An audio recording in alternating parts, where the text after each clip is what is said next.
துலாம் ராசி நண்பர்களே, இந்த ஜூலை மாதம் 2025 உங்களுக்கு சாதகமான பலன்களை தரலாம்.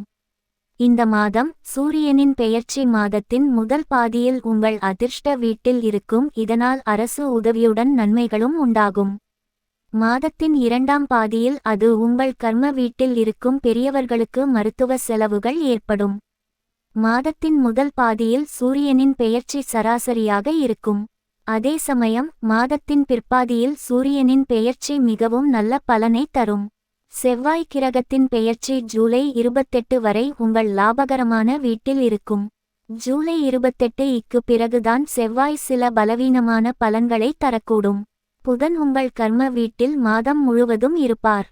இருப்பினும் ஜூலை 18க்கு பிறகு புதன் வக்ர நிலையில் மாறும். எனவே முடிவுகளில் சிறிது பலவீனம் இருக்கலாம். குருக்கிரகம் உங்கள் அதிர்ஷ்ட வீட்டில் தங்கி அதிக அளவில் சாதகமான பலன்களை தரும். குரு அனுகூலமான பலன்களை தருவார் என்றாலும் ராகுவின் ராசியில் இருப்பதால் சில சமயங்களில் முடிவுகள் சற்று பலவீனமாக இருக்கும். இருப்பினும் குருவின் பெயர்ச்சியில் இருந்து நல்ல இணக்கத்தன்மையை எதிர்பார்க்கலாம்.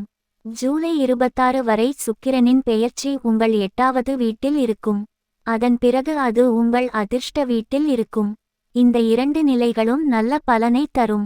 சனியின் பெயர்ச்சி உங்கள் 6ஆம் வீட்டில் இருக்கும். ஆனால் ஜூலை 13 முதல் சனி வக்ர நிலையில் மாறும். எனவே அனுகூலத்தில் சிறிது குறைவு ஏற்படலாம். ஆனாலும் சனியால் ஒட்டுமொத்த நல்ல பலன்களை எதிர்பார்க்கலாம். ராகுவின் பெயர்ச்சி 5ஆம் வீட்டில் குரு ராசியில் இருக்கும்.